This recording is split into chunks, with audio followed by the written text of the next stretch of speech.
शीला अपने माँ बाप के साथ ऑस्ट्रेलिया में एक बहुत ही पुरानी लाइब्रेरी का विज़िट करती है। शीला को ये लाइब्रेरी बहुत अच्छी लगती है और उससे 2-3 मिनट के फासले पर इनका नया घर होता है जहाँ वो नए शिफ्ट हुए हैं।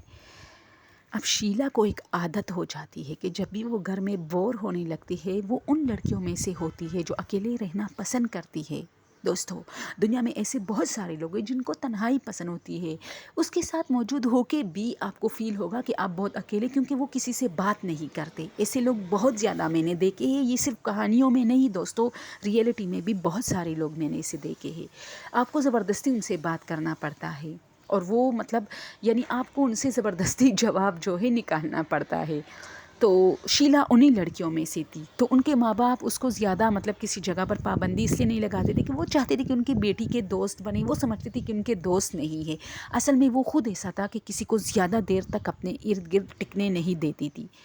अब शीला की क्या रूटीन बन गई थी कि वो जब भी घर में थोड़ा मतलब बोर हो जाती थी तो वो उस लाइब्रेरी की तरफ जाने लगती थी। हाँ, लाइब्रेरी का जो मतलब एक चौकीदार था, उसने उसे बताया कि यहाँ बरसों से कोई नहीं आता, लेकिन यहाँ बहुत दिलचस्प बुक रखे हुए हैं जिन्हें पढ़ के आपको खुशी होगी, क्योंकि ये एक गाँव नुमा जगह है ऑस्ट्रेलिया में और यहाँ पर ज़्यादा लोग खेती बाड़ी करते हैं। उनको बुक्स पढ़ने के बहुत कम लोग हैं जो शौक होते हैं, और कभी कभार आके एक बुक लेके जाता है और फिर महीनों उनके पास पड़ा होता है, महीनों में वो ख़त्म करता है। यानी उनको दिल ही नहीं करता कि वो पढ़े और जल्दी ख़त्म करें।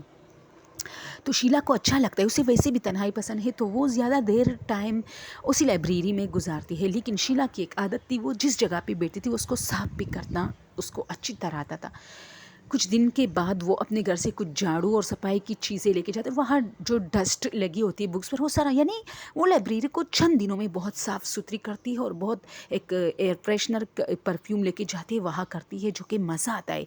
और वो जो चौकीदार होता है वो उसके लिए अपने घर से जो नज़दीक होता है चाय लेके आता था, उससे घंटों बातें करता था कि हाँ बेटा तुमने बहुत अच्छा किया, इसको यूज़ में लाया, वरना यहाँ तो कोई पढ़ता ही नहीं है। तो चौकीदार उसको एक बात अजीब कहता है एंड में कि यहाँ जो लोग पढ़ते हैं उनको सफाई पसंद ही नहीं है, और वो तो ऐसे लोग हैं कि उनके होने से मुझे मतलब मज़ा ही नहीं आता। तो वो उसकी तरफ देखते कि कौन लोग, तो वो चौकीदार खामोश होता है और नीचे की तरफ देखता है और चला जाता है। खैर, वहाँ एक कुर्सी पर बैठ के जैसे ही वो ऐसे वो हिलने वाली कुर्सी होती है, वो एक बुक के अंदर मतलब डूब जाती है। बहुत पुरस्कार मिस्टीरियस, हर बुक ज़बरदस्त था वहाँ। और शीला को तो इतना पढ़ने का शौक था कि इतने बड़े बड़े बुक 4-5 दिन के अंदर अंदर वो हर बुक ख़त्म कर रही थी। अब उनकी ज़िंदगी गुजरने लगी, मतलब वहाँ 6-7 दिन हो गए। 6-7 दिनों में उसने 2-3 बुक पढ़े थे और चौकीदार को अच्छा लग रहा था कि यार ये लड़की इतनी तेज़ है। और शीला तो बार बार दावा करती थी कि अगर उसको मौका मिले तो 4-5 महीने में पूरी लाइब्रेरी के बुक पढ़े, और वो पढ़ने में मसरूफ़ होती थी। अब ये ज़्यादा देर तक लाइब्रेरी में होती रही, पहले सिर्फ चंद घंटों के लिए, अब तो ये पूरा आधा दिन जैसी इसकी नौकरी वहाँ लगी हो। और हाँ, वहाँ की जो तंजीम थी वो इसको भी पैसे अब देने लगी थी, क्योंकि ये वहाँ बहुत सफाई का ख्याल रखती है और इसको हर बुक का पता था। जो भी नया बंदा आता था शीला उसको बताती थी, अगर वो किसी बुक के बारे में कहता तो शीला उसको बताती कि आपको इसी कबर्ड से मिलेगा। इतना शीला को वहाँ जो है एक एक्सपीरियंस हुआ था सफाई करते करते। और शीला ने इतनी मतलब तरीके से वो सारे बुक रखे थे कि मतलब अगर अगर फाइनेंशियली किसी चीज़ पर बात करनी हो तो वो बुक का अलग कबर्ड रखा था, अगर सियासत पर बात करें तो वो अलग रखा था, हर चीज़ अलग अलग, स्टोरीज़ बुक अलग, म्यूजिशियन म्यूज़िक वाले अलग, हर चीज़ मालूमाती किताबें अलग, हर चीज़। अब शीला जो है वो कहती थी कि मैं जब भी इस लाइब्रेरी में बैठती हूँ मुझे नहीं लगता कि मैं तन्हा हूँ, मुझे लगता है मेरे इर्द गिर्द बहुत सारे लोग, और ये मुझे अच्छा लगता था। लेकिन मुझे पता नहीं था कि उसकी हकीकत क्या है। और अक्सर वो जो चौकीदार कह रहा था कि यहाँ जो लोग पढ़ते हैं उनका मज़ा ही नहीं आता, तो इस बात पर कभी कभी वो सोचने लगती। आखिरकार उसको एक बुक मिलता है जिस पर लिखा होता है यहाँ जो लोग पढ़ते हैं उसका तो मज़ा ही नहीं है, यहाँ पर रौनक जो नहीं है, उनके होने से यहाँ पर कोई शोर नहीं होता, ऐसा लगता है जैसे कोई है ही नहीं। वो हैरान हो जाती है। लेकिन एक मर्तबा उसके पास एक लड़का आता है और वो उसे कहता है कि तुम्हारा नाम शीला है? वो कहती है हाँ। तो वो कहता है कि तुमने बहुत अच्छा काम किया है, हम अक्सर सीसीटीवी फुटेज देखते हैं, आप यहाँ सफाइयाँ करती रहती है, बहुत नीट एंड क्लीन, और जो लोग अंदर आते आप उनको बताते कि जूते बाहर मतलब छोड़ के आओ, बहुत सफाई का ख्याल रखते, इसलिए आपको एक और चीज़ भी बताते हैं, आप ज़रा ऊपर आए। वो हैरान हो जाती क्योंकि वो पहली दफ़ा ऊपर जा रही थी, क्योंकि लाइब्रेरी के ऊपर भी एक कमरा था, सिर्फ एक कमरा हाल नुमा, वहाँ पर सीसीटीवी बहुत सारे मतलब सीसीटीवी कैमराज लगे थे ताकि बुक्स का ख्याल जाए। हालांकि ये एक छोटा गांव था लेकिन वो लोग इन चीज़ों का बहुत ख्याल रखते और उसको बताया कि अगर यहाँ से कहीं कभी आपको कोई मसला हो जाए, कोई किसी ने कोई बुक मतलब कोई लेके गया और नहीं लेके आया, तो आप यहाँ सीसीटीवी फुटेज में देख सकते। अब जैसे ही एक दिन शीला को लगा कि 2-3 कबर्ड से बुक ऐसे गायब हुए हैं कि जैसे रोज़ सफाई करने पर भी नहीं मिल रहे, तो शीला क्या करती है कि ऊपर जाके सीसीटीवी फुटेज में 1 महीने बाद देखते हैं कि आखिर वो बुक कहाँ गए।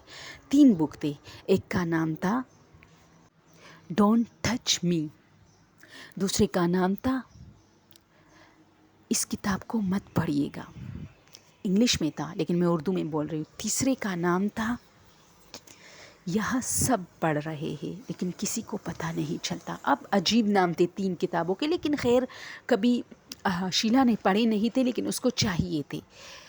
अब शीला पूरा मतलब हिसाब किताब रखती थी किताबों का, तो शीला ने ऊपर जाके एक दिन इसके लिए मुख्तस करके, वैसे वो ज़्यादा बिज़ी होती थी लेकिन चली गई एक दिन 5-6 मिनट निकाल के ऊपर गई, और जैसे ही सीसीटीवी फुटेज से जो मतलब देखा कि मेरे बाद कौन आया है या इस 1 महीने के अंदर पूरा रिकॉर्ड, तो अब क्या देखती है दोस्तों कि जहाँ जहाँ जिस दिन पहले दिन से शीला अंदर आई है इतने सारे लोग बैठे पढ़ रहे हैं, इन लोगों के पाँव बकरियों जैसे हैं, इनके मुंह बकरियों जैसे हैं, इनके बाल काले काले अजीब, हॉरर, मिस्टीरियस, बहुत ज़्यादा थ्रिलिंग, बहुत अजीब।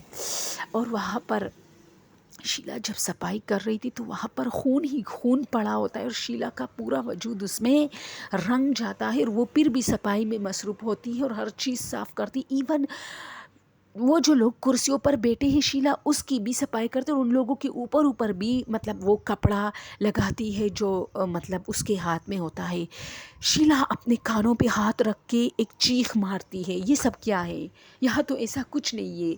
शीला देखती है वो 3 किताबें हर एक के हाथ में हैं, हर किताब पे लिखा है डोंट टच मी और इस किताब को मत पढ़िएगा, ये सारी चीज़ें लिखी है। शीला भाग के जैसे नीचे आती है तो देखती है कि एक बहुत ही काले कपड़े में लपेटा एक शख्स एक अलमारी के कोने के साथ खड़ा है, कोई किताब देख रहा है। और शीला ने जब नीचे देखा तो उसके पाँव उल्टे थे। शीला वहाँ से भाग के निकली और अपने घर की तरफ जैसे भागने लगी, चौकीदार सामने से आ रहा था। शीला ने जैसे ही चौकीदार को बताना चाहा तो शीला ने नीचे फिर देखा, उसकी नज़रें वैसी पड़ी और चौकीदार के पाँव खून में लदे थे और वो उल्टे थे। जैसे उसने ऊपर चौकीदार के फेस पे उसकी नज़रें गई तो वो एक मुस्कान शीला की तरफ पेश कर रहा था, जैसे कोई मतलब बहुत अनोखी मुस्कान, जैसे उसको भी पता चल गया है कि शीला समझ गई है कि यह सब कुछ ये तो एक जादू नगरी है, मैजिक है। शुक्र है कि शीला को जल्दी पता चला, वो भाग भाग के अपने घर भाग जाती है। अब शीला डरने लगी है और बिल्कुल उस लाइब्रेरी की तरफ नहीं जाती। उसके वालिदैन उसे कहते हैं कि वो अक्सर बाहर होती थी, कहाँ होती थी, तो वो अपने वालिदैन से कहते हैं कि वो उसी लाइब्रेरी में जाते। तो वो हैरान हो जाते वो लोग, किस लाइब्रेरी में? तो कहते जब हम पहली दफ़ा गए तो उसने कहा अच्छा लेकिन वो तो बंद पड़ा है। उसके वालिद कहते वो शीला कहते पागल हो गए, मैंने उसकी इतनी सफाइयाँ की है, क्या मैं फ़जूल में वहाँ? तो दोनों इस बात को मतलब सर्च करने के लिए जाते, क्योंकि शीला के वालिद एक इंकशाफ करता है कि वो तो मैं रोज़ उसी रास्ते से आता हूँ, वहाँ पर तो इतना बड़ा ताला लगा होता है और वहाँ के लोग कहते हैं कि ये बंद है, इसको खोला नहीं जाता, क्योंकि अगर इसको खोला गया तो बहुत सारे ऐसे राज जो लाइब्रेरी के अंदर छुपे हैं वो गांव पर असरअंदाज होना शुरू हो जाएंगे। और जब ये जाते तो वहाँ एक जंगलूदा ताला लगा होता है, कोई चौकीदार नहीं, कुछ भी नहीं, वहाँ जाले ऐसे जाले जहाँ बरसों से कोई नहीं आया। तो दोस्तों शीला इतना दिन कहाँ जाती रही, किन लोगों के साथ वो होती थी? सीसीटीवी फुटेज वाला जो लड़का था जो बिल्कुल इंसान था वो कौन था? चौकीदार जो, चलो चौकीदार तो उसने बाद में देखा कि कोई जिन वगैरह है, कोई गैर मरई मखलूक है, अनदर क्रिएचर। लेकिन वो लड़का तो बिल्कुल सही था जिसने ऊपर शीला को बुलाया था कि आके ये सब देखो, यहाँ सीसीटीवी फुटेजेस होते हैं, अगर तुम्हें कोई मसला हो तो इसमें देख सकती हो। तो शीला हैरान है कि अगर वो भी जिंदा तो उसने शीला को वो राज क्यों बताया कि वहाँ ऊपर सीसीटीवी है, क्योंकि वो चाहता था कि शीला देखे कि यहाँ कौन रहता है। कुछ पता नहीं दोस्तों, लेकिन कमेंट में ज़रूर बताएं कि शीला आखिर वहाँ जाती कैसी थी, और वहाँ जाती थी तो कहाँ जाती थी, वहाँ तो लॉक लगा था। Thank you so much.